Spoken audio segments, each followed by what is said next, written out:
The suffragist movement was one of the most influential and important movements of American history. It not only allowed women to fight for their rights, but also encouraged many other groups to form and fight for theirs.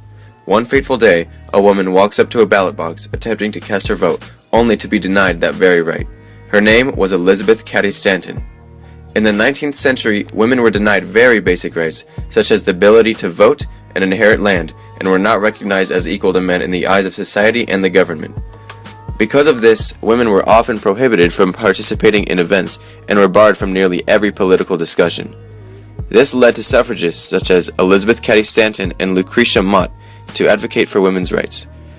Lucretia Mott and Elizabeth Cady Stanton were motivated to organize the Seneca Falls Convention as they were barred from attending the World Anti-Slavery Convention. The Seneca Falls Convention could be seen as the epicenter of the women's suffrage movement.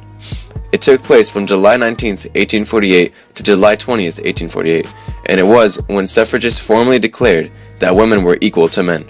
The overarching goal of the suffragist movement was to achieve equality between the genders by means of a congressional amendment to the Constitution. Their efforts soon resulted in a small victory, as in 1849, California passed legislation that extended property rights to women. This was soon followed by the territory of Wyoming passing one of the first suffragist laws in order to allow women to be included as jury members while court is in session. The success of the women's suffrage movement thus far motivated other groups of people to push for their own causes and fight for their rights. An example of this would be the establishment of the National Association of Colored Women. While the discussion of women's voting rights was raging on, a new issue was brought to light. What about the women in the workforce now? Many of them suffered from poor working conditions, and nearly all of them were paid less than the working man. Despite the bleak situation, the efforts of suffragist Lillian Wald established the Women's Trade Union League in 1903 to advocate for higher wages and better hours for women.